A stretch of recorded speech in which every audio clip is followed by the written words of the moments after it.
हाँ जी बच्चों, कैसे हैं आप लोग। मैं सीए अनूप मोदी अपने YouTube चैनल में आपका स्वागत करता हूं और ये आशा करता हूं आप सभी कुशल मंगल होंगे। और आज हम सीए फाइनल का एक बहुत इम्पॉर्टेंट चैप्टर स्टार्ट करने जा रहे हैं जिसका नाम है forex management, foreign exchange exposure, foreign exchange exposure and risk management.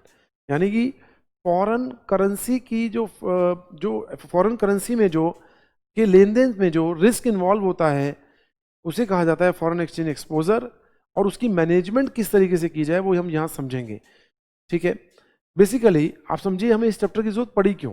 देखिए होता क्या है कि जैसे हम इंडिया में रहते हैं, ठीक है, तो अब बहुत सारे बिजनेसमैन क्योंकि आप चार्टर्ड अकाउंट बनने जा रहे हैं, बहुत सारे बिजनेसमैन इंपोर्ट और एक्सपोर्ट में इन्वॉल्व हैं। अब क्या किया, मान लीजिए आपका जो क्लाइंट है उन्होंने क्या किया, मान लीजिए उन्होंने गुड्स इंपोर्ट किए। अब उन्हें डॉलर पे करने हैं, उन्हें डॉलर कहाँ से मिलेंगे, उन्हें डॉलर मिलेंगे कहाँ से। ठीक है, अब उन्हें डॉलर, अंडरस्टूड है, उन्हें डॉलर कौन देगा, फॉरेक्स डीलर देंगे। अब फॉरेक्स डीलर किस तरीके से रेट कोट करते हैं, करेंसी के रेट किस तरीके से चेंज होते हैं, हम एक एक चीज इस चैप्टर में बहुत डिटेल में समझने वाले हैं। ठीक है, अब यहाँ पर कुछ टर्म्स यूज होती हैं, पहले हम छोटे छोटे टर्म्स को समझ लेते हैं कि उसमें क्या है। तो सबसे पहले फटाफट से नोट कीजिए कॉन्सेप्ट नंबर 1। भाई हम अब बात किसी कर रहे हैं, बात हम कर रहे हैं किसकी, बात कर रहे हैं फॉरेन एक्सचेंज एक्सपोजर की, राइट। तो उसमें कुछ टर्म्स यूज होती हैं, for example home currency. Home currency, अब ये होम करेंसी क्या है सर, हम कहाँ रहते हैं, हम रहते हैं इंडिया में।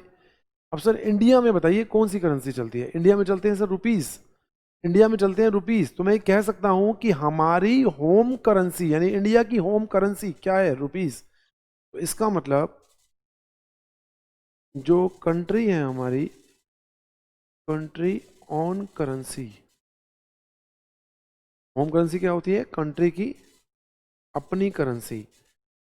For example rupees is home currency from India point of view, India point of view, right. और जल्दी से मुझे बताएं फॉरेन करेंसी हम किसे बोलेंगे। तो सिंपल सी बात है, other than home currency.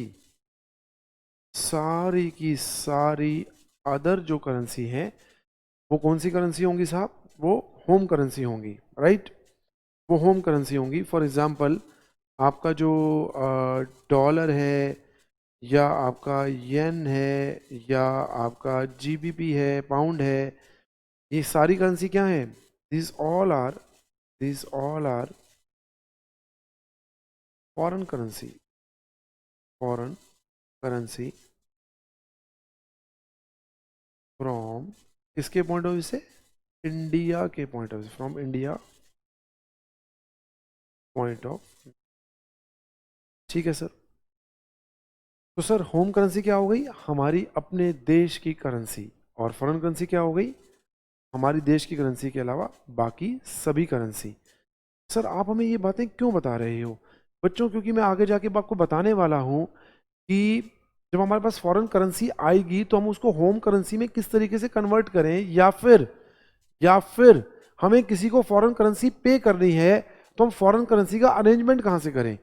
Sir ये सारे अरेंजमेंट जो किए जाते हैं इस काम के लिए होते हैं हमारे फॉरेक्स डीलर, जो फॉरेन करेंसी में डील करते हैं। यूजुअली बैंक तो होते ही हैं और अदर कंपनीज या अदर पर्सन भी इसमें डील कर सकते हैं, राइट। तो मतलब आप किसी बैंक के पास जाओगे, अगर आप रुपीस लेकर जाओगे तो उनसे डॉलर ले सकते हो, डॉलर लेकर जाओगे तो डॉलर के बदले रुपीस भी ले सकते हो। ये काम ये करते हैं। हाँ, उसके लिए कुछ वो कमीशन जरूर चार्ज करते हैं, ठीक है। तो अब ये हमें एक रेट कोट करते हैं, कौन रेट कोट करता है, फॉरेक्स डीलर। भाई मान लीजिए मैंने कुछ गुड्स इंपोर्ट किए, मानो मैंने $10,000 के गुड्स इंपोर्ट किए, राइट। अब मैं फॉरेक्स डीलर के पास गया, बैंक के पास गया, मैंने कहा कि बैंक जो मैंने $10,000 की गुड्स इंपोर्ट किए हैं और मुझे सामने वाले को $10,000 की पेमेंट करनी है, तो कृपया करके मुझे $10,000 दे दीजिए। तो भाई बैंक क्या करेगा? बैंक मुझे एक रेट देगा, बैंक मुझे एक रेट देगा कि साहब ये डॉलर का रेट है, अब आप मुझे ये पेमेंट कर दीजिए और मैं आपको $10,000 दे दूंगा। ठीक है, बैंक यही तो बोलेगा। अब वो रेट किस तरीके से होते हैं, राइट? तो हमारा कॉन्सेप्ट नंबर 2 जल्दी से नोट कीजिए, हमारा concept number 2, interpretation. Interpretation of rates interpretation of rates given by forex dealer. यानी हमें रेट कौन देता है? Forex dealer, right? अब हम ये समझेंगे कि जो वो हमें रेट देगा उसकी किस तरीके से हम इंटरप्रिटेशन करेंगे, राइट? आखिर उस रेट की इंटरप्रिटेशन हम कैसे करेंगे जो हमें फॉरेक्स डीलर देगा? फॉर एग्जाम्पल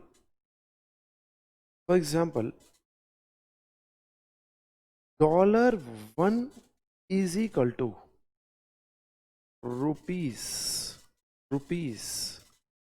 71.2 और 71.5। सर इसकी इंटरप्रिटेशन क्या है? क्या है इसकी इंटरप्रिटेशन? क्योंकि जब हम अपनी करेंसी को एक्सचेंज करने जाएंगे तो हमें रेट चाहिए, किस रेट से वो एक्सचेंज होगी, ठीक है? तो ये रेट हमें कौन देगा? ये रेट हमें फॉरेक्स डीलर देंगे। मैं अगर सिंपल भाषा में कहूं तो बैंक हमें ये रेट देगा, स्टेट बैंक ऑफ इंडिया में, एग्जांपल के तौर पे स्टेट बैंक ऑफ इंडिया हमें ये रेट देगा। अब जो स्टेट बैंक ऑफ इंडिया हमें ये रेट देगा तो इसकी इंटरप्रिटेशन क्या होगी? देखिए होता क्या है, सबसे पहले तो आप ये समझ लीजिए, हमेशा जो रेट होगा वो बैंक के पॉइंट ऑफ व्यू से होगा। हमेशा जो रेट होगा वो हमेशा किसके पॉइंट ऑफ व्यू से होगा? बैंक के पॉइंट ऑफ व्यू से। देखिए सिंपल सी बात है, रेट तो बैंक ने दिया है ना, ये वाला रेट किसने प्रोवाइड किया है? ये वाला रेट हमें स्टेट बैंक ऑफ इंडिया ने दिया है।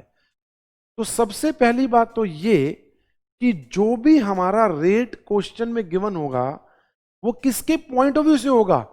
वो हमेशा बैंक के पॉइंट ऑफ व्यू से होगा। सर अब ये रेट कहता क्या है? देखिए ये रेट ये कहता है कि this is called bid rate, इसे हम कहते हैं बिड रेट, और इसे हम क्या कहते हैं? Ask rate. ठीक है, बिड रेट मतलब बाइंग रेट और आस्क रेट मतलब सेलिंग रेट, सेलिंग, राइट? अब किस चीज का सेलिंग रेट या किस चीज का बिड रेट? जो भी आपकी लेफ्ट हैंड साइड करेंसी होगी, जो भी आपकी लेफ्ट हैंड साइड करेंसी होगी, रेट हमेशा उसका होगा। कभी भी राइट हैंड साइड करेंसी का रेट नहीं हो सकता, ठीक है? यानी कि it is the rate of dollar, it is the rate of dollar. अब बिड रेट के माध्यम से बैंक क्या कहना चाहता है? बैंक कहता है साहब ऐसा है, मैं आपसे लेफ्ट हैंड साइड करेंसी, मैं आपसे left hand side currency purchase करूंगा और आपको इतने रुपए दे दूंगा, मैं आपको इतने रुपए दे दूंगा। मींस क्या है यहां पर? इट इज अ रेट, पहली बात, it is a rate, it is a rate of dollar, that is left hand side currency, left hand side currency. ये डॉलर का रेट है बच्चों, ना कि रुपीस का, क्योंकि डॉलर लेफ्ट में है, क्योंकि डॉलर लेफ्ट में है, ठीक है? It is the rate of dollar. अब हम बात करते हैं कि ये किसके पॉइंट ऑफ व्यू से है? Rate is always quoted by bank, bank या forex dealer, rate is always quoted by bank,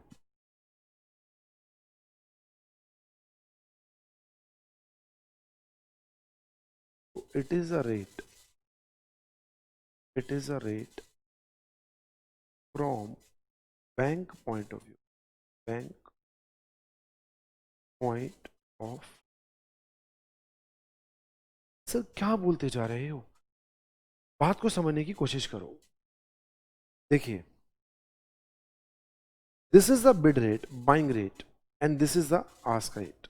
इसकी इंटरप्रिटेशन क्या है कि बैंक ये कह रहा है आपसे कि भाई मैं आपसे जब डॉलर परचेज करूंगा तो मैं आपको 71.2 रुपीज दूंगा, लेकिन जब मैं आपको डॉलर बेचूंगा, मैं आपको डॉलर बेचूंगा तो मैं 71.5 रुपीज आपसे लूंगा। मतलब क्या हुआ कि मान लीजिए फॉर एग्जाम्पल मैं बैंक के पास गया, मैंने कहा बैंक जी मुझे $1 दे दो, मुझे $1 दे दो। ठीक है, बैंक जी $1 दे दो। एक बार जरा मैनेजर साहब आइए जरा, हाँ बैंक के मैनेजर साहब जरा आइए।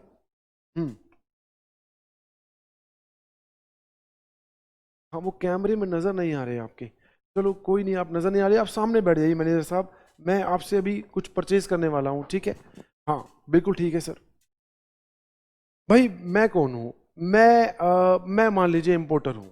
ठीक है सर, और मैंने यूएसए से कुछ गुड्स इंपोर्ट किए, मैंने यूएसए से कुछ गुड्स इंपोर्ट किए। अब मुझे सामने वाले को $10,000 देने हैं, लेकिन साहब मैं तो इंडिया में रहता हूं, कहां से लाऊं डॉलर, मैं कहां से लाऊं डॉलर, मैं तो इंडिया में रहता हूं। तो मैं गया बैंक के पास, मैंने कहा सर गुड मॉर्निंग। मैनेजर साहब ने कहा गुड मॉर्निंग सर। मैंने कहा साहब मुझे आपसे कुछ डॉलर चाहिए। उसने कहा कितने डॉलर चाहिए, मैंने कहा $10,000 चाहिए। उन्होंने कहा हाँ बिल्कुल मिल जाएंगे $10,000। मैंने कहा साहब क्या रेट है, कहते हैं साहब ये रेट है, ये वाला रेट है।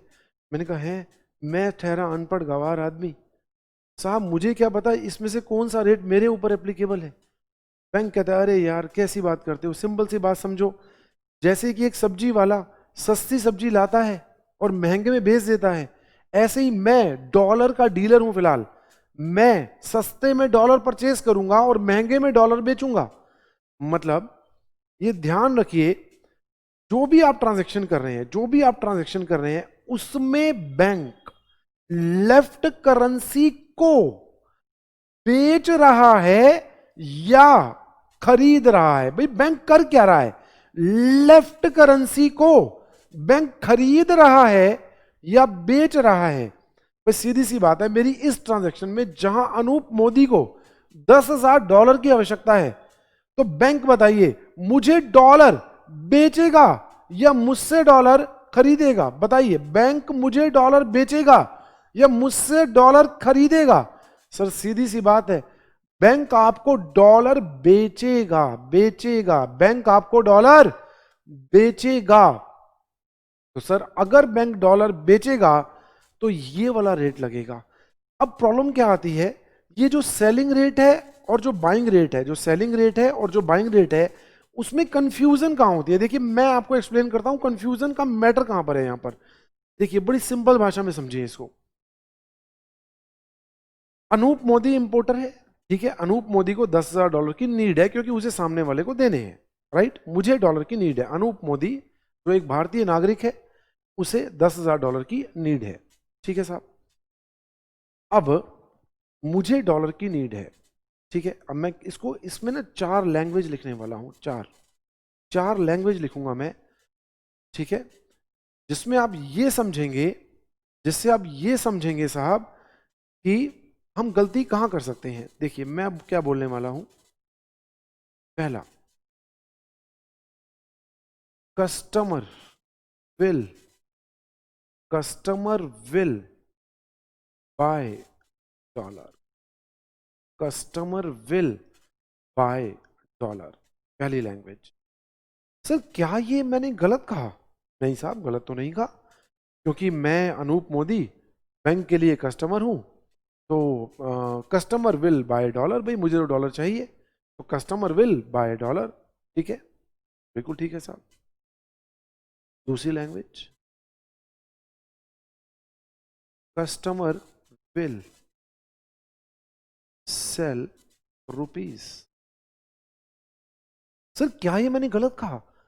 बिल्कुल गलत नहीं कहा, मैंने ये बात भी ठीक बोली, क्योंकि देखिए बीइंग ए कस्टमर, जब मैं बैंक के पास गया बीइंग ए कस्टमर, तो मैं बैंक को रुपए बेचूंगा और बैंक से डॉलर खरीदूंगा। ये दोनों भाषाएं बिल्कुल ठीक है, कोई गलती नहीं है इन भाषाओं में, राइट?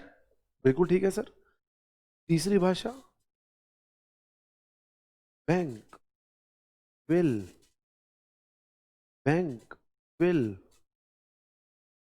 Bye rupees.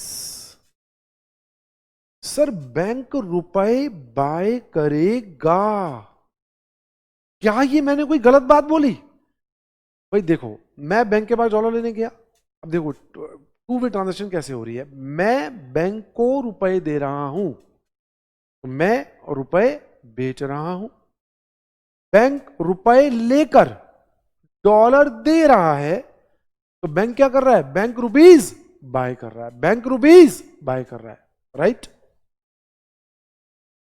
बिल्कुल ठीक है सर, बात तो ये भी ठीक कह रहे हो आप। अगला, bank will sell dollar, bank will sell dollar. क्या मैंने गलत कहा? बैंक डॉलर सेल करेगा, ऑफ कोर्स सेल करेगा, क्योंकि बीइंग ए कस्टमर, मैं किस लिए गया था बैंक के पास? मैं बीइंग ए कस्टमर, मैंने बैंक को क्या दिया? मैंने बैंक को रुपए दिए, मैंने रुपए बेचे, बैंक ने मुझे डॉलर बेचे। तो इसका मतलब ये चारों बातें बिल्कुल ठीक हैं, कोई भी बात गलत नहीं है।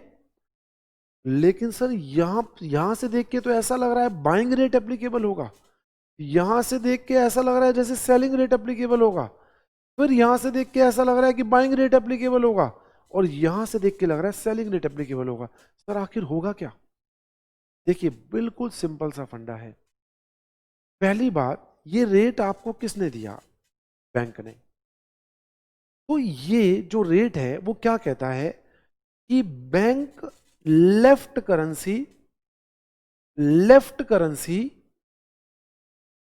बेचेगा 71.5 में, bank left currency, bank dollar खरीदेगा 71.2 में। ठीक है, यानी कि पहली बात तो ये, इनमें से वो वाली भाषा गलत होगी। भाषा कोई भी गलत नहीं है वैसे, लेकिन रेट की एप्लीकेबिलिटी के लिए वो भाषा गलत होगी जब आप कस्टमर के पॉइंट ऑफ व्यू से सोचना शुरू कर देंगे। आपको कस्टमर के पॉइंट ऑफ व्यू से बिल्कुल भी नहीं सोचना, आपको हमेशा और हमेशा और हमेशा किसके पॉइंट ऑफ व्यू से सोचना है? आपको हमेशा बैंक के पॉइंट ऑफ व्यू से सोचना है, क्योंकि साहब जो रेट देगा वो बैंक देगा, ना कि कोई कस्टमर। ठीक है, रेट हमेशा बैंक देगा, तो आपको बैंक के पॉइंट ऑफ व्यू से सोचना है। अगर मुझे बैंक के पॉइंट ऑफ व्यू से सोचना है साहब, तो इसका मतलब सर हमने यहां पर यह गलती कर दी कि हमने क्या कहा?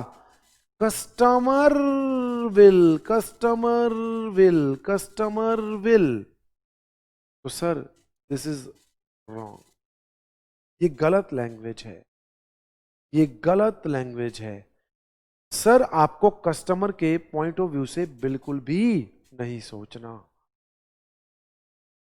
ठीक है, दूसरी बात ध्यान रखनी है, आपको हमेशा दिमाग में रखनी है लेफ्ट हैंड साइड करेंसी। जहां आपने राइट हैंड साइड करेंसी के बारे में बोला कि बैंक रुपीस बेचेगा, कस्टमर रुपीस, आपने जहां भी रुपीस वर्ड लेकर आ गए, सर वहां पर आपका एप्लीकेबल रेट गलत होगा। आपको हमेशा माइंड में दो चीजों को रखना है, बैंक के पॉइंट ऑफ व्यू से सोचना है और लेफ्ट हैंड साइड करेंसी के पॉइंट ऑफ व्यू से सोचना है। बस आपको सिंपल कुल मिला के मैं अगर कहूं तो आपको केवल ये देखना है कि बैंक लेफ्ट करेंसी ट्रांजैक्शन के अंदर बैंक लेफ्ट करेंसी बेच रहा है या बैंक लेफ्ट करेंसी खरीद रहा है। बस बैंक और लेफ्ट करेंसी।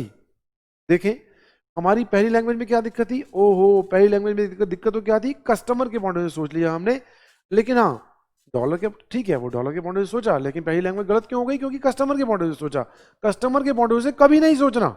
दूसरा, कस्टमर, ओहो बात ही खत्म हो गई सर, गलत। कस्टमर की पॉइंट ऑफ व्यू सोच ही नहीं सकते, क्योंकि सर रेट बैंक ने दिया है। विल सेल रुपीस, ओहो यहां तो ये वाली गलती भी हो गई, हमने राइट हैंड साइड करेंसी के बारे में सोचने का गुनाह कर दिया साहब। कैसे कर सकते हैं हम वो गुनाह? Sir right hand side currency का रेट थोड़ी है। अगर मैं यहां लिखता हूं एक पेन इज इक्वल टू 20 रुपए, 20 रुपए, तो साहब ये पेन का रेट हुआ ना, रुपए का रेट थोड़ी ना हो गया। ठीक है ना? हाँ सर, बात तो ठीक कह रहे हो। Next language, bank will bye rupees.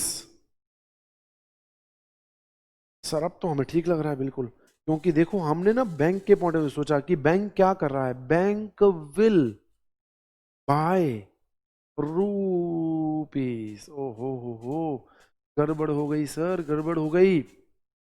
दिमाग में क्या रखनी है, केवल और केवल लेफ्ट हैंड साइड करेंसी। साहब मुझे बस केवल आप ये बता दो कि बैंक लेफ्ट करेंसी बेच रहा है या खरीद रहा है, तो bank will sell dollar, bank will sell dollar. इसका मतलब जो राइट लैंग्वेज है वो है बैंक विल सेल डॉलर। ठीक है, तो आप फटाफट से एक बार लिख लीजिए, mister importer, take another example, mister importer buy goods, buy goods from USA for $10,000, $10,000। ठीक है, for $10,000 now he has to pay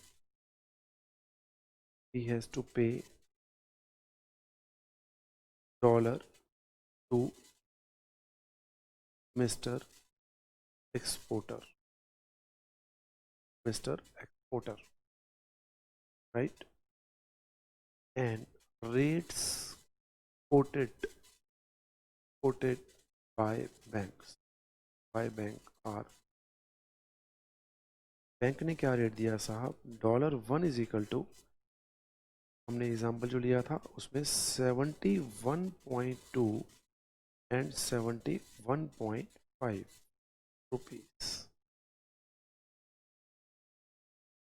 71.2 and 71.5 rupees, right. अब साहब जब हमने ये रेट पढ़ा तो बात समझ में आई कि भाई एप्लीकेबल रेट कौन सा होगा, तो सिंपल सा कॉन्सेप्ट है, मेरी इस ट्रांजैक्शन में बैंक डॉलर बेच रहा है या डॉलर खरीद रहा है, बस सिंपल सी एक लैंग्वेज पकड़नी है आपको, बैंक लेफ्ट करेंसी बेच रहा है या खरीद रहा है, बस आपको दिमाग में ही रखना है। अब सीधी सी बात है सर, इंपोर्टर को क्या चाहिए, डॉलर, इंपोर्टर को डॉलर चाहिए, तो इसका मतलब बैंक डॉलर बेचेगा ट्रांजैक्शन के अंदर।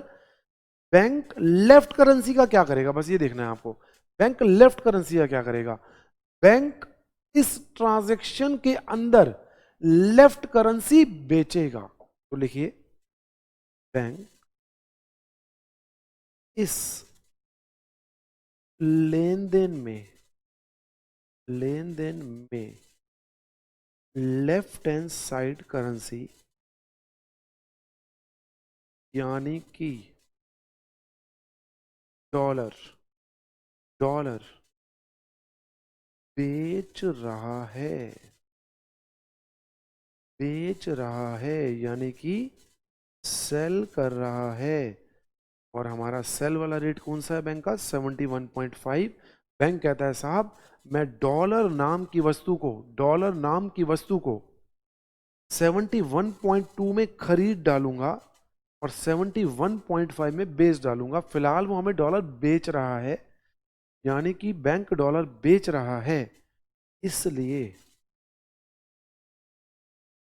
एप्लीकेबल रेट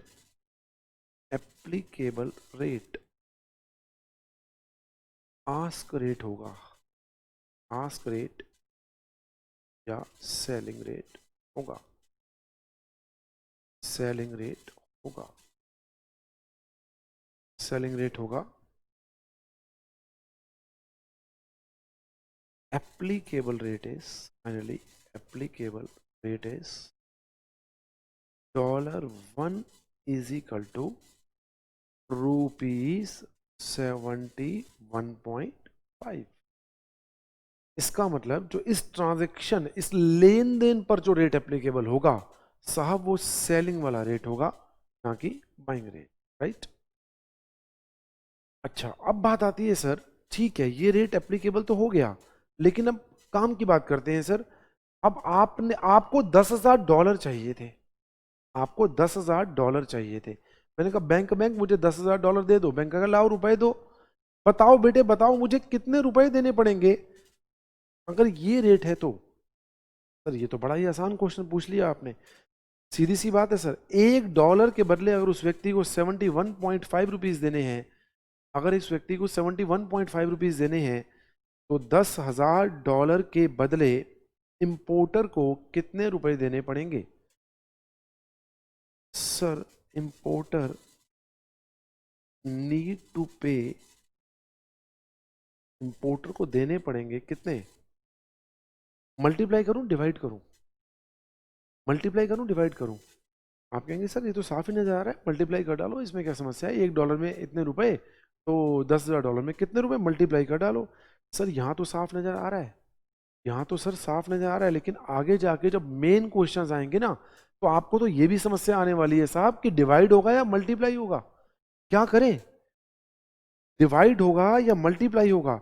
एप्लीकेबल रेट निकालने के बाद डिवाइड करें या मल्टीप्लाई करें? सर देखिए, नजर तो यहाँ पे साफ आ रहा है, तो आपको साफ नजर आ रहा है, यहाँ तो मल्टीप्लाई होगा ही, ठीक है। लेकिन हम इसका एक रूल बना देते हैं, ठीक है। हम रूल क्या बनाते हैं, यहाँ सुनिए, मुझे बताइए, सिंपल सी बात, मुझे डॉलर को रुपए में कन्वर्ट करना है इस पर्टिकुलर ट्रांजेक्शन में। मतलब क्या हुआ इसका कि मेरे पास यहां पर जो फिगर है वो कौन सी है सर? वो तो डॉलर है। मैं उस डॉलर की फिगर को किस फिगर में कन्वर्ट करना चाहता हूं? साहब आप इस डॉलर की फिगर को रुपीस की फिगर में कन्वर्ट करना चाहते हो। तो सर जब भी लेफ्ट हैंड साइड करेंसी को राइट हैंड साइड में कन्वर्ट करना होगा, तो हमेशा क्या होगा, मल्टीप्लाई। और जब भी साहब राइट हैंड साइड को लेफ्ट हैंड साइड में कन्वर्ट करना होगा, हमेशा डिवाइड होगा, हमेशा डिवाइड होगा। तो मुझे साहब इस ट्रांजैक्शन के अंदर बताएं आप लोग कि मैं लेफ्ट करेंसी यानी कि डॉलर को रुपीस में बदल रहा हूं या रुपीस को डॉलर में बदल रहा हूं। सर आप डॉलर को रुपीस में बदल रहे हैं, तो डॉलर को लेफ्ट करेंसी को यानी डॉलर को राइट हैंड साइड में कन्वर्ट कर रहा हूं। तो साहब क्या करूं, मैं मल्टीप्लाई करूंगा। इसका मतलब मिस्टर इंपोर्टर को अगर $10,000 चाहिए साहब, तो उसे बैंक को 7,15,000 रुपये देने की जरूरत पड़ेगी, तो नीड होगी 7,15,000 रुपये की। Is that clear? बिल्कुल ठीक है सर। अब चलिए एक क्वेश्चन और देखते हैं, example number 2, interpretation of rates का example number 2। Mister exporter exporter exported some goods worth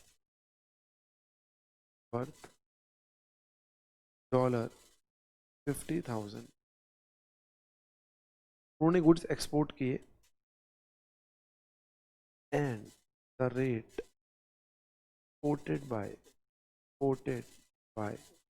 bank, क्या रेट था सर? $1 इज इक्वल टू 72.4 और 72.6। ये ध्यान रखिएगा कि हमेशा ये this is called bid rate, this is called ask rate.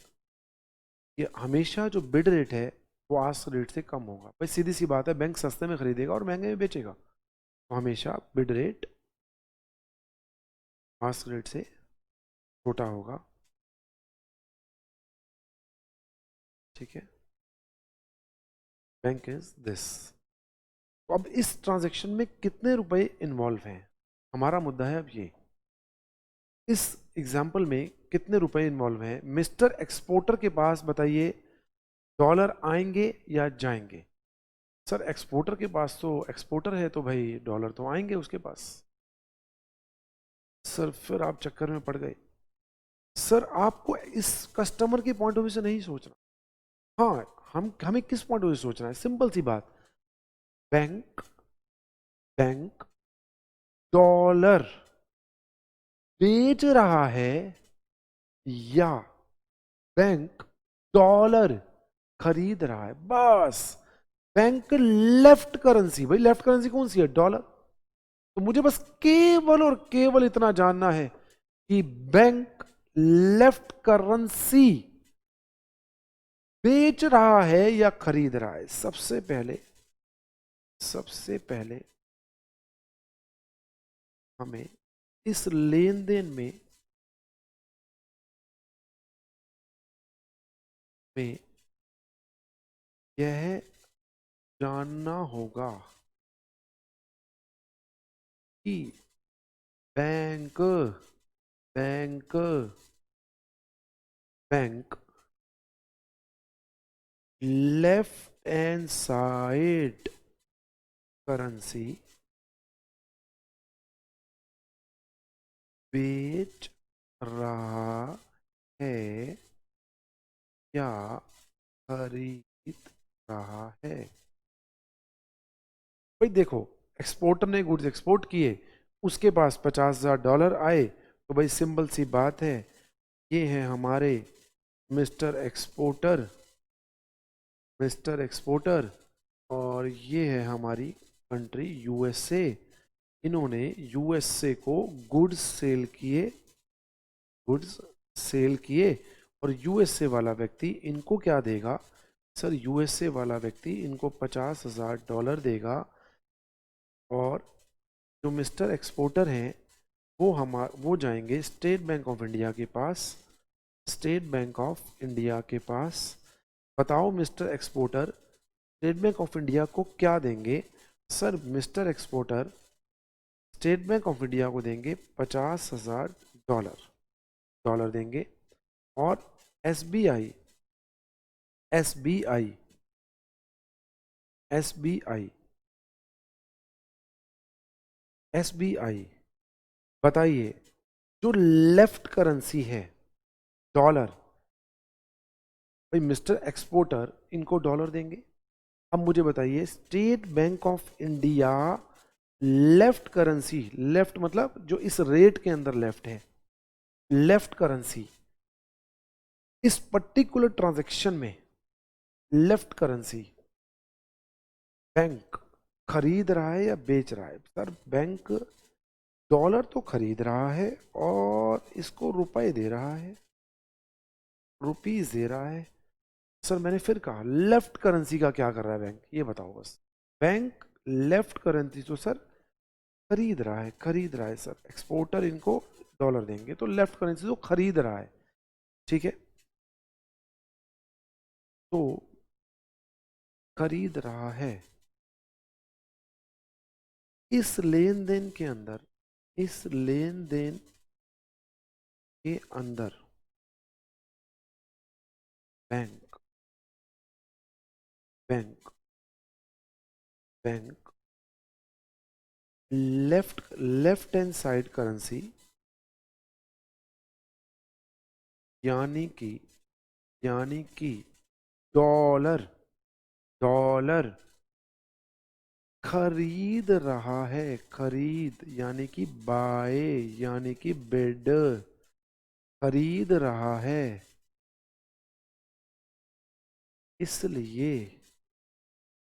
इसलिए एप्लीकेबल रेट बिड रेट होगा, bid rate. Now the applicable rate is bid rate. तो हमारे पास क्या आ गया एप्लीकेबल रेट। बिड रेट कौन सा था सर, बिड रेट था 72.4। तो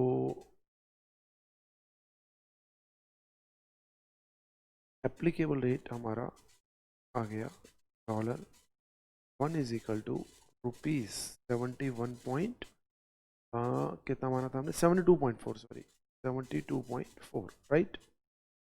अब सर रेट तो डिसाइड हो गया, अब बात आती है इस ट्रांजैक्शन के अंदर कितने डॉलर इन्वॉल्व थे, कितने डॉलर इन्वॉल्व थे सर इस ट्रांजैक्शन के अंदर, कितने डॉलर सॉरी सॉरी सॉरी कितने डॉलर इन्वॉल्व थे, $50,000, $50,000।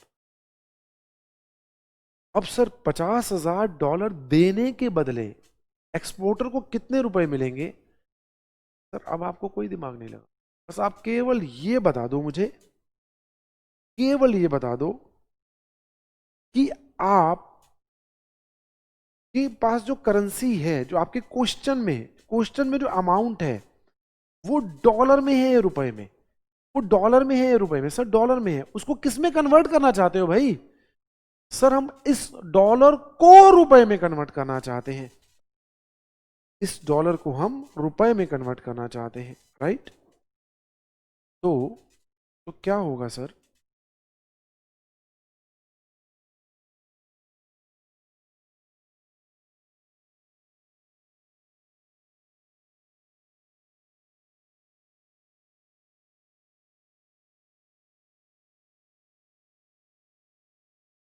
क्या होगा सर, क्योंकि हम लेफ्ट हैंड साइड को किसमें कन्वर्ट करना चाहते हैं, राइट हैंड साइड, हमेशा क्या होगा मल्टीप्लाई लेफ्ट, यानी आपके लेफ्ट मतलब आप $50,000 को रुपए में करना चाहते हो ना, डॉलर को रुपए में करना चाहते हो ना, तो लेफ्ट करेंसी को राइट वाली में कन्वर्ट करना चाहते हो ना, तो हमेशा क्या होगा मल्टीप्लाई।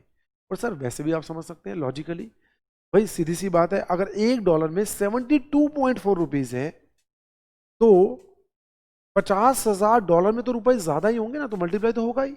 लेकिन सर आगे जाके कई रेट्स ऐसे आएंगे जहां आपको समस्या आएगी, तो मैंने इसलिए रूल ही बना दिया है, हालांकि ये रटने वाली बात नहीं है, एक सिंपल सी समझने वाली बात है राइट। तो इस ट्रांजेक्शन के अंदर कितना अमाउंट इन्वॉल्व होगा, exporter will receive, exporter will receive $50,000 into 72.4, sir जो भी आएगा ये जो भी आएगा ये अमाउंट ठीक है, तो एक्सपोर्टर कुल मिलाकर उतने रुपए रिसीव करेगा। इज दैट क्लियर, ठीक है। आइए हम कुछ और ट्रांजेक्शन की बात करते हैं। Next example, example number 3, example number 3, mister importer, कोई मिस्टर इंपोर्टर है, इंपोर्टर बाय, फटाफट लिख लेते हैं, आप तो पूरा लिखने की जरूरत नहीं है लैंग्वेज, हमें अपने काम से मतलब है। Mister importer buy some goods worth rupees worth worth $20,000 and जो रेट कोटेड है बैंक का वो क्या है, ₹1 is equal to ₹1 is equal to $0.015 और 0.01, ठीक है सर। अब ये रेट बैंक ने कोट किया, अब बात आती है मिस्टर इंपोर्टर ने $20,000 के गुड्स इंपोर्ट किए, तो ऑफ कोर्स मिस्टर इंपोर्टर को $20,000 सामने वाले को पे करने हैं, लेकिन वो तो इंडिया का रहने वाला है। मान लीजिए अगर मैं मिस्टर इंपोर्टर हूँ तो साहब मैं डॉलर कहाँ से लाऊं साहब, मैं तो बैंक के पास जाऊंगा, बैंक मुझे डॉलर दे दो और मुझसे रुपए ले लो ताकि मैं सामने वाले को पे कर पाऊं। तो मैं बैंक से क्या मांगने गया, मैं बैंक से डॉलर मांगने गया, ठीक है। लेकिन सर ध्यान से, यहां पर लेफ्ट करेंसी जो रेट है वो किस चीज का है, वो रेट रुपीस का है। हमेशा और हमेशा और हमेशा रेट जो होगा वो लेफ्ट करेंसी का होगा, कभी भी राइट करेंसी का तो होगा ही नहीं। तो लिखिए, it is the rate of rupees from bank point of view, bank point of view से ये रेट रुपए का है, और ये रेट इंटरप्रिटेशन क्या है इसकी, bank will buy rupees for $0.015, और दूसरा क्या है, bank will sell rupees for कितने डॉलर, 0.016। बैंक भाई रुपए जो बाय करेगा वो इतने डॉलर देकर बाय करेगा। This is a buying rate, this is a bid rate, ask rate, right. Bank रुपए बाय करेगा इस रेट से, बैंक रुपए सेल करेगा इस रेट। हम ऑलरेडी पढ़ चुके हैं कि हमें केवल दिमाग में रखना है इस लेन देन के अंदर bank bank left currency, left कौन सी है ढूंढो, ओह लेफ्ट तो रुपीस है, तो बैंक इस लेन देन के अंदर, इस ट्रांजैक्शन के अंदर रुपीस बेच रहा है या खरीद रहा है। पहले तो ये आइडेंटिफाई करो। सबसे पहले हम क्या आइडेंटिफाई करेंगे, सबसे पहले हमें क्या आइडेंटिफाई करना होगा, इस लेन देन के अंदर सबसे पहले हम ये देखेंगे कि bank left bank left hand side currency यानी कि रुपीज बेच रहा है या खरीद रहा है। क्योंकि अगर वो रुपए बेच रहा है तो सर ये वाला रेट लगेगा, और अगर वो रुपए खरीद रहा है तो ये वाला रेट लगेगा। और रुपए रुपए रुपए, सिर्फ रुपए पे फोकस करना है आपको, लेफ्ट करेंसी पर। आइए सर डायग्राम से समझते हैं हो क्या रहा है। कौन थे ऊपर, मिस्टर इंपोर्टर थे। चलिए तो साहब ये है हमारे मिस्टर इंपोर्टर, इंपोर्टर, और साहब ये है हमारा मिस्टर इंपोर्टर ने गुड्स बाय किए, कितने के, कितने के गुड्स बाय किए, कितने के, $20,000 के। तो इसका मतलब इंपोर्टर को पे करने हैं, पे करने हैं $20,000। ठीक है, आपको हालांकि बड़ी जल्दी समझ में आ जाएगा जब प्रैक्टिस हो जाएगी इस चीज़ की कि भैया हो क्या रहा है। इस चीज़ की प्रैक्टिस हो जाएगी आपको फिर ट्रांजेक्शन की। तो भाई अब मुझे ये बताओ, स्टेट बैंक ऑफ इंडिया इसके साथ क्या लेन देन करेगा। सर हमें ऐसा लगता है कि अगर इनको डॉलर पे करने हैं तो स्टेट बैंक ऑफ इंडिया इनको डॉलर देगा, वो डॉलर देगा, वो डॉलर देगा, डॉलर बेचेगा, बेचेगा, बेचेगा। ठीक है, और इनसे रुपए लेगा, रुपीस लेगा, यानी कि रुपीस बाय करेगा, खरीदेगा, बाय करेगा, बाय करेगा, रुपीस बाय करेगा, और उसके बदले डॉलर वो उसको दे देगा। ठीक है भाई, कुल मिला के बैंक के पॉइंट ऑफ व्यू सोचें, बैंक के पॉइंट ऑफ व्यू सोचें, साहब बैंक कर क्या रहा है, बैंक इनको डॉलर देगा ताकि ये आगे किसी को दे पाए डॉलर, और उसके बदले इनसे क्या लेगा, रुपए। तो इस ट्रांजेक्शन में सिंपल भाषा में ये कह सकता हूं कि, अब सिंपल भाषा में कह सकता हूं कि बैंक जो हमारी लेफ्ट हैंड साइड करेंसी है रुपीस, बैंक रुपीस खरीद रहा है, इस ट्रांजेक्शन में बैंक रुपीस खरीद रहा है। इस लेन देन में, लेन देन में बैंक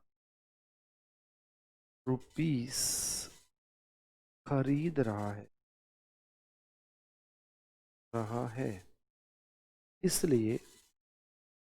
इसलिए एप्लीकेबल रेट क्या होगा? एप्लीकेबल रेट होगा $1, बताइए, नहीं सॉरी, ₹1 इज इक्वल टू, बताइए साहब खरीदने का रेट क्या है? सर ये रहा खरीदने का रेट $0.015।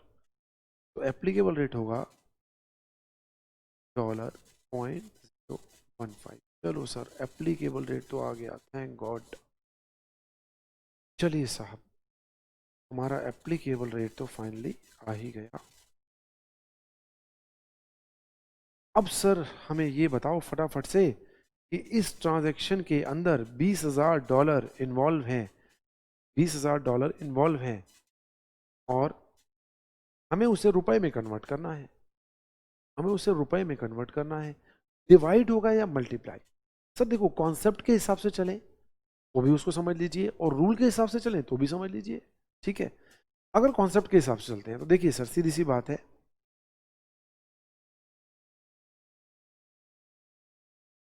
एक रुपया एक रुपए में कम डॉलर आते हैं, एक रुपए में कम डॉलर है, एक रुपए में कम डॉलर है, तो $20,000 में तो रुपए ज्यादा होंगे ना, ज्यादा होंगे, ठीक है। और ज्यादा कब आएगा? जब आप डिवाइड करेंगे, ज्यादा कब आएगा? जब आप डिवाइड करेंगे, ठीक है। तो अब सोचते हैं रूल के हिसाब से, क्योंकि एग्जाम में कंफ्यूजन ना हो जाए ना सर। देखिए एग्जाम में इतना टाइम नहीं होगा सोचने का आपके पास और गलती भी हो सकती है जल्दबाजी में, तो सिंपल सा रूल बना लीजिए सर। आप मुझे केवल और केवल ये बताइए हमारे क्वेश्चन में डॉलर हैं जिन्हें रुपए में कन्वर्ट करना है या रुपए हैं जिन्हें डॉलर में कन्वर्ट करना है? सर हमारे क्वेश्चन में तो ऊपर लिखा हुआ है $20,000। अच्छा तो आप $20,000 को रुपए में कन्वर्ट करना चाहते हो, इसका मतलब राइट हैंड साइड को लेफ्ट हैंड साइड में कन्वर्ट करना चाहते हो। और जब भी राइट हैंड साइड को लेफ्ट में कन्वर्ट करना होगा साहब तो डिवाइड होगा। तो कुल मिला के इस लेन देन में कितने रुपए शामिल होंगे? सर इस लेन देन में 20,000 divide by 0.015 is equal to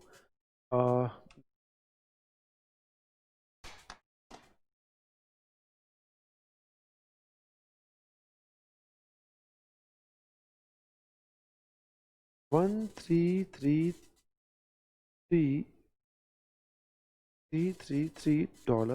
rupees involve होंगे। कितने रुपए इन्वॉल्व होंगे? 13,33,333 रुपए, इतने रुपए इन्वॉल्व होंगे सर, ठीक है, बिल्कुल ठीक है सर, आप आगे बढ़ते रहो।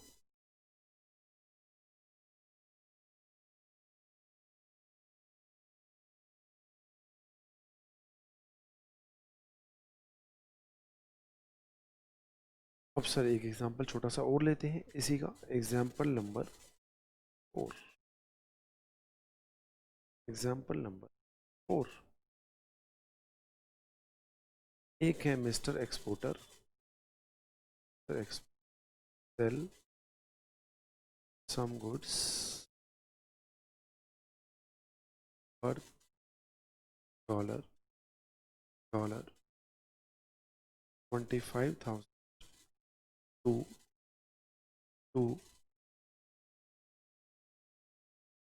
USA,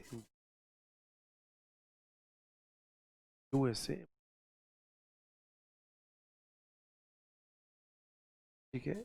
and the rate quoted by bank, rate जो कोट किया है बैंक, ये है कोटेड जो रेट है, क्या रेट कोट किया सर बैंक ने? एक रुपए में 0.0167 और $0.0169, ये रेट बैंक ने कोट किया, राइट। अब इस ट्रांजैक्शन के अंदर कितने रुपए इन्वॉल्व होंगे, कौन किसको क्या देगा वो समझिए। देखिए अगेन आपके माइंड में बहुत सारी लैंग्वेजेस आ सकती हैं कि कस्टमर ने $25,000 का गुड्स बेचा है, एक्सपोर्टर ने बेचा है, उसके पास $25,000 आएंगे, वो $25,000 बैंक को बेचेगा, बैंक उसको उसके बदले रुपए बेचेगा। और कुछ भी आप सोच सकते हैं कि एक्सपोर्टर रुपए खरीदेगा, और ये सब लैंग्वेज जो दो चार तरह की लैंग्वेज मैंने आपको लिखवाई थी, आपके दिमाग में वो गलत लैंग्वेज भी आ सकती है, लेकिन आपका निशाना बिल्कुल चिड़िया की आंख पर लगना चाहिए।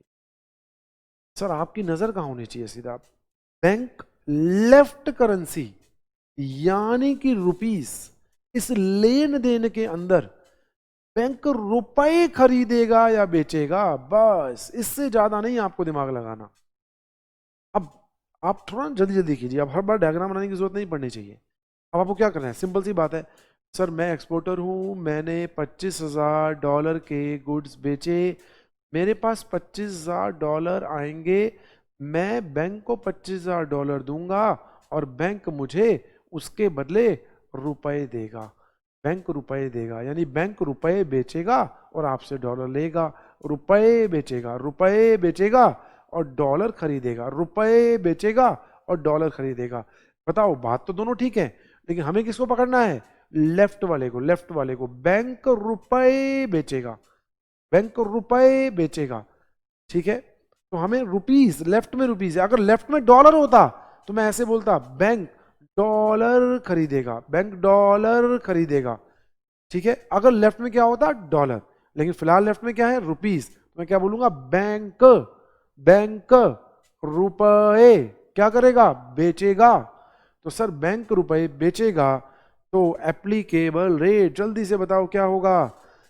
बैंक रुपए बेचेगा, तो इस ट्रांजैक्शन में bank bank bank will sell rupees, so the applicable rate is ₹1 is equal to $0.0169, so the applicable rate is this।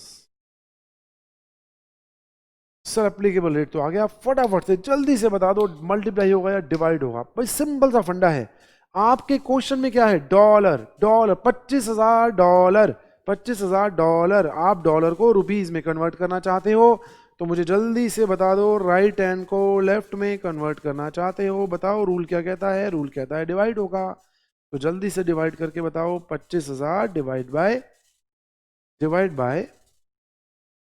0.0169, तो ये होगा हमारा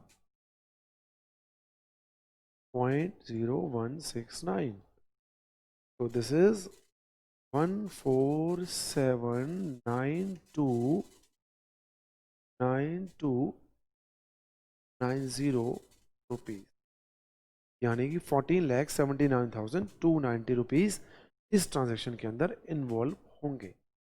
तो इसको आइडेंटिफाई करना वो बड़ा मुश्किल काम नहीं है, बड़ा सिंपल सा काम है सर, ठीक है। आपको बस ट्रांजैक्शन देखनी है कि उसके अंदर बैंक लेफ्ट को बेच रहा है या लेफ्ट को खरीद, बस केवल इतना आपको नजर रखनी है और कुछ भी नहीं है, राइट?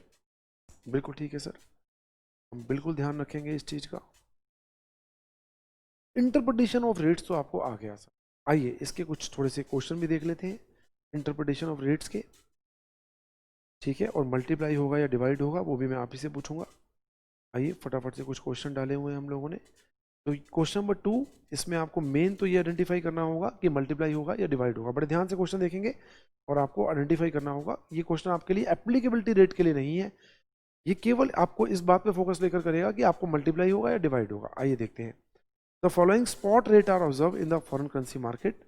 ब्रिटिश पाउंड 0.62 पर $, मतलब ये सारे जो रेट्स हैं वो पर $, है, यानी कि मैं अगर इसको कहूँ तो $1 is equal to 0.62 BP British pound, right?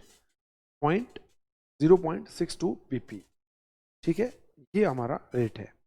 अब वो क्या कहता है? कहता है मुझे ये बताइए, on the basis of this information compute to the nearest second decimal the number of British pound that can be acquire for $100। कहता है बताओ $100 में $100 में कितने ब्रिटिश पाउंड आएंगे? सर क्या रेट है मुझे ये बताइए, रेट क्या है साहब? रेट है सर ये रेट है सर। अब मुझे बताइए फटाफट से। सर सीधी सी बात है, हमारे क्वेश्चन में क्या है? डॉलर। डॉलर को किस में कन्वर्ट करना है? डॉलर को किस में कन्वर्ट करना है? बीपी में। भाई $100 को बीपी में कन्वर्ट करना चाहते हो या बीपी के अमाउंट को डॉलर में कन्वर्ट कर? सर $100 को बीपी में कन्वर्ट करना चाहते हैं। तो जब भी लेफ्ट को राइट में कन्वर्ट करोगे तो सर क्या होगा? मल्टीप्लाई होगा, राइट? धीरे धीरे जब आपको प्रैक्टिस हो जाएगी तो फटाफट से होता चला जाएगा। तो इस क्वेश्चन में इसका मतलब मुझे बताइए $100 में कितने बीपी आप एक्वायर कर सकते हो? सर मल्टीप्लाई करना है तो 100 इंटू 0.62 यानी कि 62 बीपी। यानी कि अगर हम $100 देंगे तो सामने वाला हमें 62 बीपी दे देगा, राइट? इसका मतलब हमने इसमें क्या किया? लेफ्ट को राइट में कन्वर्ट करना था तो हमने क्या किया? मल्टीप्लाई। आइए दूसरा रेट देखते हैं। कहता है डीजी कितने? 1.90, मतलब $1 में कितने? ऊपर लिखा हुआ है पर $1। तो $1 में कितने DG? $1 is equal to how much DG? Sir DG है 1.90, 1.90 डीजी। ठीक है, ये रेट है हमारा। अब कहता है dollar that 50 DG will buy. मुझे बताइए आपको डीजी को डॉलर में कन्वर्ट करना है या डॉलर को डीजी में? सर हमें डीजी को डॉलर में कन्वर्ट करना है। साहब अगर डीजी को डॉलर में कन्वर्ट करना है तो इसका मतलब हमें राइट को लेफ्ट में कन्वर्ट करना है, तो क्या होगा? डिवाइड।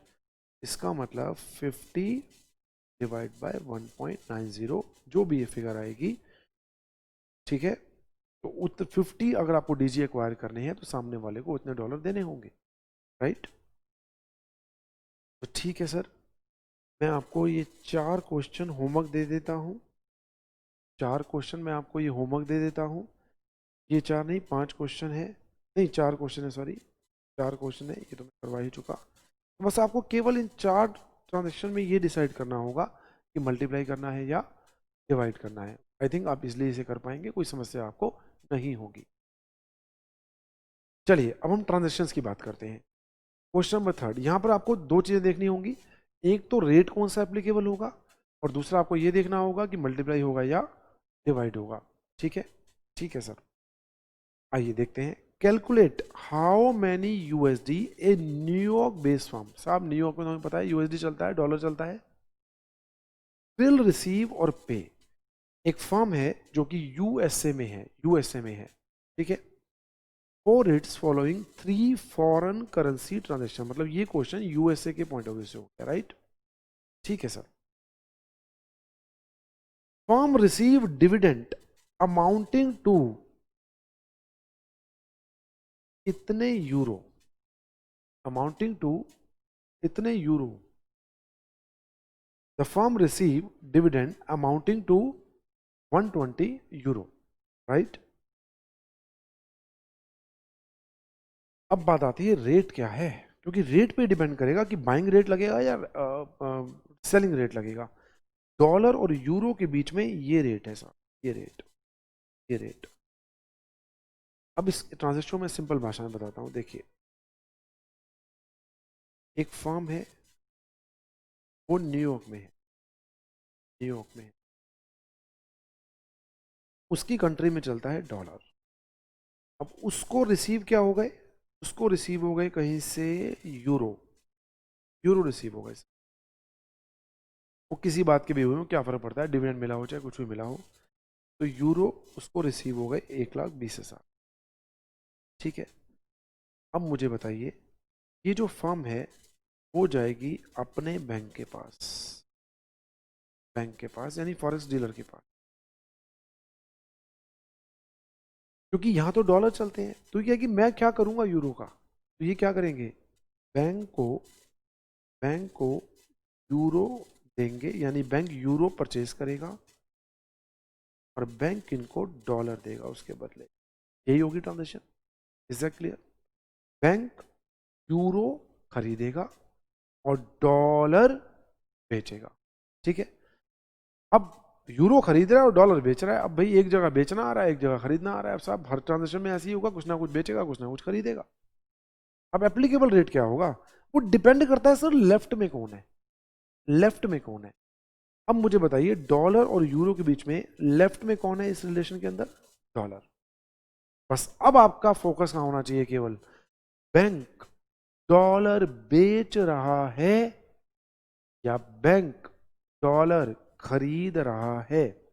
इस ट्रांजेक्शन में बताएं, बैंक डॉलर खरीद रहा है या बैंक डॉलर बेच रहा है। बताइए सर, जल्दी से बताइए फटाफट से। सर हमें ऐसा लगता है बैंक तो डॉलर बेच रहा है, बैंक तो डॉलर बेच रहा है।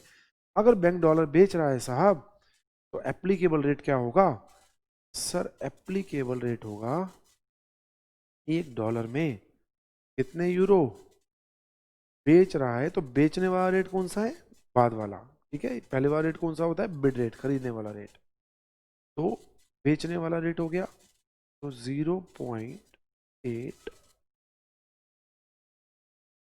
एक डॉलर में इतने यूरो, ये रेट तय हो गया। अब सर बात आती है डिवाइड करें या मल्टीप्लाई, क्योंकि हमें अल्टीमेट तो ये चाहिए था कि कितने यूरो या सॉरी कितने डॉलर हमको रिसीव होंगे। अब मुझे ये बताइए कि मेरे क्वेश्चन में क्या है, यूरो, यूरो जिसको मैं किस में कन्वर्ट करना चाहता हूं, डॉलर में। तो मैं राइट को लेफ्ट में कन्वर्ट करना चाहता हूं। तो बताइए जल्दी से क्या होगा, मैं मैं ये है हमारी राइट हैंड साइड और ये है हमारी लेफ्ट हैंड साइड। मैं इसको इसमें कन्वर्ट करना चाहता हूं तो हमेशा डिवाइड होगा। इस ट्रांजैक्शन के अंदर कितने डॉलर इन्वॉल्व होंगे बच्चों, इस ट्रांजैक्शन के अंदर डॉलर इन्वॉल्व होंगे 1.5 लाख डॉलर, 1,50,000 डॉलर इस ट्रांजैक्शन में इन्वॉल्व होंगे। राइट, आइए हम सेकंड ट्रांजैक्शन देखते हैं। सेकंड ट्रांजैक्शन देखते हैं, firm page interest, firm pays interest amounting to 270 yen for its borrowing from a Japanese bank। Japanese की करेंसी कौन सी है, येन, और बहुत छोटी करेंसी है, बहुत हल्की करेंसी है। राइट, सर हमें दुनिया भर की करेंसी को याद नहीं करना। कहीं आप सोचे कि हम ये भी देखेंगे जापानीज की कौन सी करेंसी है या यूएसए की कौन सी है, यूके की कौन सी है, वो नीड नहीं है हमारी क्वेश्चन के अंदर। ठीक है ना, ऐसे तो पागल हो जाएंगे हम लोग अगर याद करने बैठ गए इसको। तो बस सिंपल क्वेश्चन में लिखा होगा, हमें वो देखना है, हमें उससे फोकस करना है बस केवल। The firm page interest, the firm को इंटरेस्ट पे करना है 2,70,000 येन। पहले तो मैं इस ट्रांजेक्शन को जरा एक्सप्लेन कर दूं एक बार। हाँ सर बिल्कुल एक्सप्लेन कर दो सर।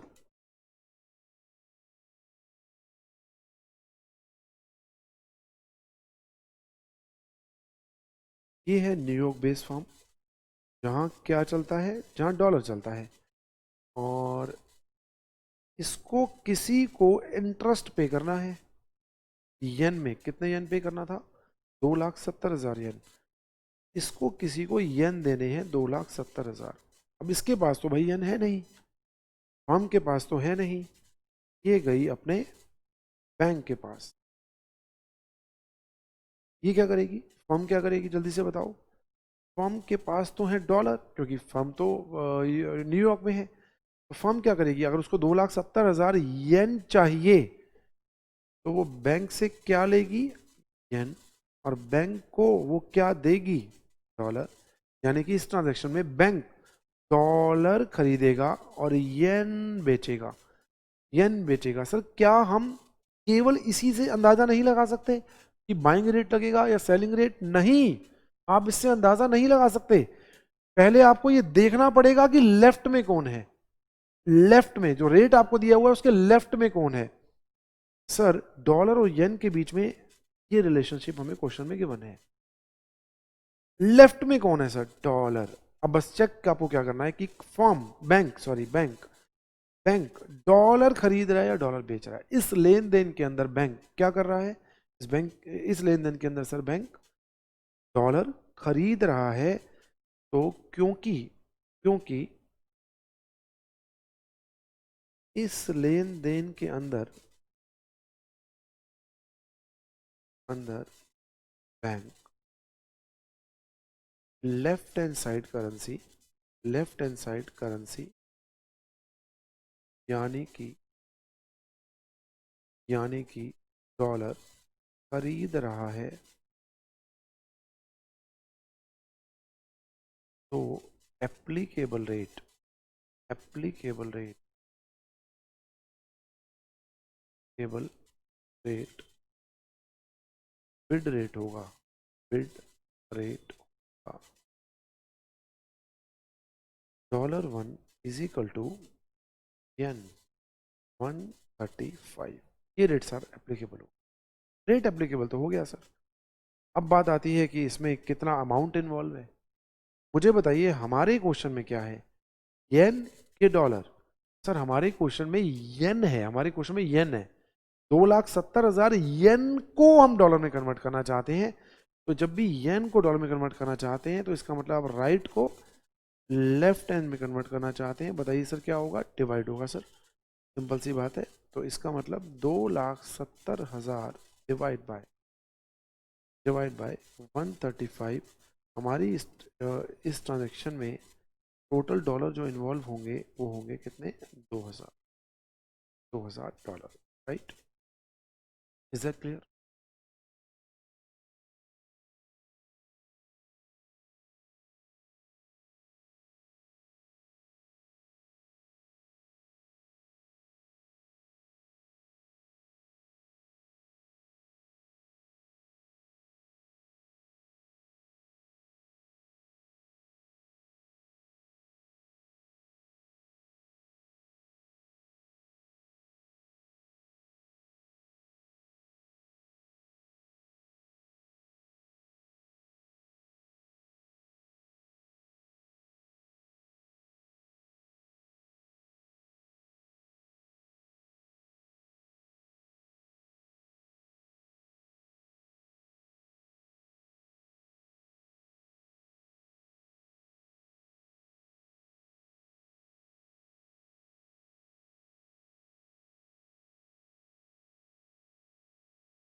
तो सर ये जो क्वेश्चन नंबर 3 है आपका, ये मैं चाहूंगा कि आप होमवर्क लें, और अगर आपको कोई डाउट आता है तो आप हमारे जो कमेंट सेक्शन है यूट्यूब का, आप उस पर डाल दीजिएगा, हम आपको रिप्लाई कर देंगे, राइट।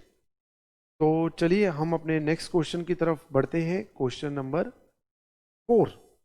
क्वेश्चन नंबर 4, इसमें भी कुछ ट्रांजेक्शन्स दी हुई हैं, इसमें कुछ ट्रांजेक्शन्स दी हुई हैं। हमें ये देखना होगा कि क्या एप्लीकेबल रेट होगा, मल्टीप्लाई होगा या डिवाइड होगा। ये बिल्कुल सिमिलर मैनर में होगा। मैं कोई भी एक क्वेश्चन डिस्कस कर लेता हूँ आपके साथ। चलिए मैं एक काम करता हूँ, मैं पहला पहला ही आपसे डिस्कस कर लेता हूँ। सेम बेसिस है, सेम कॉन्सेप्ट है, कुछ भी नहीं है, ट्रांजैक्शन है यहाँ पर। Calculate how many British pound A London based firm will receive और पे for its following 4 foreign currency transaction. कहता है एक फर्म है हमारी जो कहाँ पर है, जो लंदन में है, जहाँ चलता है पाउंड। पाउंड मतलब जहाँ फर्म काम करती है, फिर बिजनेस करती है, वहाँ पाउंड चलता है, और वो अलग अलग कंट्री से डील करती है। तो कहता है अलग अलग कंट्री से डील करती है, तो उसकी 4 फॉरेन करेंसी ट्रांजेक्शन के बारे में बताया गया, और ये पूछा गया है कि बताइए उसमें इन 4 फॉरेन करेंसी ट्रांजेक्शन में कितने पाउंड इन्वॉल्व हैं, राइट। तो आइए हम एक पहली ट्रांजेक्शन पढ़ते हैं। Firm receive dividend amounting to euro 1 lakh from its French associate company. तो ये हमारी फर्म है जो कि यूके में है, राइट। और इसको कहीं से 1 लाख क्या मिले हैं, इसको 1 लाख मिले हैं यूरो। लेकिन साहब इसके यहाँ क्या चलता है, इसके यहाँ जो चलता है पाउंड, राइट। इसके यहाँ पाउंड चलता है। अब सर पाउंड यहाँ पर चलता है, तो यूरो का ये लोग क्या करेंगे? यूरो का सर बड़ी सिंपल सी बात है, ये अपने बैंक के पास जाएंगे, ये इनका बैंक है। यूके फर्म क्या करेगी? यूके फर्म बैंक को यूरो देगी, और उसके बदले बैंक इन्हें क्या देगा? पाउंड देगा, पाउंड। बैंक इन्हें पाउंड देगा, राइट। यही है। अब सर आप बताओ, यहीं से देख के बताओ कि रेट कौन सा एप्लीकेबल होगा। मैं नहीं बता सकता बच्चों, क्योंकि मुझे अभी ये पता ही नहीं है लेफ्ट में कौन है। पहले मुझे चेक करना पड़ेगा कि पाउंड और यूरो में जो रेट, लेन देन का, ट्रांजैक्शन का रेट दिया हुआ है, उसके लेफ्ट में क्या रखा गया है। अब ये कहता है स्पॉट रेट पर पाउंड, जो आज का रेट है। स्पॉट रेट का मतलब आज का रेट, हालांकि हम डिटेल में आगे जाके चर्चा करेंगे। स्पॉट का रेट से मतलब समझो आज का रेट। तो पर पाउंड, स्पॉट रेट पर पाउंड, यानी 1 पाउंड में कितने यूरो हैं? यूरो हैं 1.59 और 1.60। अब क्योंकि लेफ्ट में है पाउंड, बस अब मुझे केवल इतना देखना है कि bank pound, left currency pound बेच रहा है कि खरीद रहा है। तो साफ नजर आ रहा है बैंक पाउंड इसको दे रहा है, मतलब बेच रहा है। तो बैंक सेल कर रहा है, बैंक पाउंड, पाउंड यानी ये वाली करेंसी क्या कर रहा है? सेल कर रहा है। तो एप्लीकेबल रेट क्या होगा दोस्त? सेलिंग रेट होगा, यानी कि 1 pound is equal to, pound is equal to euro कितने? 1.60, 1.60 यूरो, राइट। अब सर रेट तो एप्लीकेबल हो गया। अब मुझे जल्दी से ये बताइए कि हमारी इस ट्रांजेक्शन में यूरो है, और हमें यूरो को पाउंड में कन्वर्ट करना है। मल्टीप्लाई होगा या डिवाइड होगा? सर सिंपल सी बात है, राइट हैंड साइड को जब भी लेफ्ट में कन्वर्ट करना होगा डिवाइड होगा। तो इसका मतलब इस 1 लाख यूरो में कितने पाउंड इन्वॉल्व हैं? सर इस 1 लाख यूरो में 62,500 आपके पाउंड या जीबीपी इसमें इन्वॉल्व हैं, राइट। ठीक है सर, ऐसी आपको बाकी ट्रांजैक्शंस दी हुई हैं, ठीक है। आप इन चारों को होमवर्क कीजिएगा, और मैं ऑलरेडी आपको बता चुका हूँ कि अगर आपको कोई डाउट आता है तो आप हमारे कमेंट सेक्शन में बताइएगा हमें, और हम आपको डाउट क्लियर करेंगे, राइट। क्वेश्चन नंबर 5 भी कुछ इस टाइप का ही है। इसमें भी आपकी 4 ट्रांजैक्शन है फॉरेन करेंसी की, और आपको बताना है। लेकिन इसमें अब मैं एक ज़रूर करवाना चाहूँगा आपको, मैं करवाना चाहूँगा आपको एसजीडी का, ये वाला एसजीडी, क्योंकि इसमें थोड़ा सा एक मामूली सा नया पॉइंट है, वो और देख लेंगे। Calculate how many US dollar A New York based firm. अच्छा, यानी कि हमारी जो फर्म है साहब वो तो है कहाँ पर, यूएसए में, जहाँ चलता है डॉलर। बिल्कुल ठीक है सर। अब फर्म को कुछ अमाउंट रिसीव हुआ या उसे पे करना है, उसने 4 फॉरेन करेंसी ट्रांजेक्शन की। अब पहली ट्रांजेक्शन क्या है कि उसको 1,20,000 कहीं से यूरो मिले, यानी कि फर्म को कहीं से, पहली ट्रांजेक्शन है फर्म, यूरो नहीं सॉरी, हम तो सॉरी सॉरी, हम जो करने जा रहे हैं वो करने जा रहे हैं फोर्थ पॉइंट। तो firm has imported goods from Singapore amounting to Singapore dollar 4 lakh. कहता है फर्म ने फर्म ने क्या किया, गुड्स इंपोर्ट किए सिंगापुर से। सर फर्म ने सिंगापुर से गुड्स इंपोर्ट किए, इसका मतलब हमारी फर्म को, जिसकी हम बात कर रहे हैं, उसको सिंगापुर डॉलर देने हैं किसी को। तो गुड्स इंपोर्ट किए हैं तो सिंगापुर डॉलर तो देने पड़ेंगे ना। अब समस्या क्या है, अब समस्या ये है साहब कि, हाँ बाद में मिलते हैं, हाँ ये बहुत अर्जेंट है तो पूछ लो एक बार जी। तो अब साहब बात ये आती है कि ये है हमारा बैंक, ये है हमारा बैंक, ठीक है। अब इसको अगर सिंगापुर डॉलर इसको देने हैं तो ये बैंक से लेंगे सिंगापुर डॉलर, बैंक से सिंगापुर डॉलर लेंगे, राइट। और बैंक को उसके बदले क्या देंगे, बैंक को देंगे डॉलर। यानी बैंक इस ट्रांजैक्शन के अंदर क्या करेगा, बैंक डॉलर खरीदेगा और सिंगापुर डॉलर बेचेगा। अब हमें ये चेक करना पड़ेगा कि जो रेट दिया हुआ है हमें, जो हमें रेट दिया हुआ है उसके लेफ्ट में कौन है, क्योंकि हमें उसी के पॉइंट ऑफ व्यू से सोचना होगा। हमें जो रेट दिया हुआ है दोस्त वो कुछ अजीब सा दिया हुआ है, ये ऐसे दिया हुआ है, Singapore dollar 1 Singapore dollar is equal to this. इसका मतलब क्या होता है, this is the basic rate, this is the basic rate. अगर आपको बिड रेट तक पहुंचना है तो माइनस कर दीजिए इसे, और आस्क रेट तक पहुंचना है तो प्लस कर दीजिए, क्योंकि हमेशा आस्क रेट बिड रेट से ज्यादा होता है, राइट। तो एक तरह से ये आप कह सकते हैं कि ये बिड आस्क जो है उसके बीच का गैप है एक तरीके का। तो अगर आपको बिड रेट तक पहुंचना है तो माइनस कर दीजिए। तो अगर हम देखेंगे कि हमें क्या रेट मिलेगा, 1 SGD इज इक्वल टू, तो बिड रेट 0.495, बिड रेट क्या होगा, बिड रेट 0.495 माइनस 0.005, यानी कि 0.490 मेरा होगा बिड रेट। और आस्क रेट क्या होगा दोस्त, ये बेसिक रेट है हमारा, राइट, 0.05, यानी कि 0.50, this is my ask, right. अब बात आती है इन दोनों रेट में से कौन सा एप्लीकेबल होगा। लेफ्ट में कौन है सर, लेफ्ट में है सिंगापुर डॉलर। अब बताइए बैंक क्या कर रहा है, सिंगापुर डॉलर बेच रहा है या सिंगापुर डॉलर खरीद रहा है। सर बैंक तो सिंगापुर डॉलर बेच रहा है। बैंक अगर सिंगापुर डॉलर बेच रहा है तो एप्लीकेबल रेट क्या होगा, बेचने वाला, यानी कि आस्क रेट। इसका मतलब यहाँ पर एप्लीकेबल रेट हमारा क्या हो गया, 0.5000, this is my ask rate, right, ask rate. Is it clear. अब एप्लीकेबल रेट तो आ गया सर, मल्टीप्लाई होगा या डिवाइड, बड़ा सिंपल सा मेथड है। हमारे क्वेश्चन में क्या है, हमारे क्वेश्चन में है सिंगापुर डॉलर, जिसको हम कन्वर्ट करना चाहते हैं किसमें, डॉलर में। तो सर हम लेफ्ट को राइट में कन्वर्ट करना चाहते हैं तो क्या होगा सर, लेफ्ट को राइट में कन्वर्ट करना चाहते हैं तो क्या होगा सर, मल्टीप्लाई होगा। तो सिंपल सी बात है, इस ट्रांजेक्शन के अंदर कितना अमाउंट इन्वॉल्व होगा, इस ट्रांजेक्शन के अंदर 4 lakh Singapore dollar into 0.5, 2 lakh dollar involve, यानी कि फर्म को 2 लाख डॉलर देने पड़ेंगे अगर उन्हें 4 लाख सिंगापुर डॉलर बैंक से चाहिए तो, राइट। तो फ्रेंड्स आज हमने बेसिक कुछ टॉपिक किया इसका, फॉरेक्स का।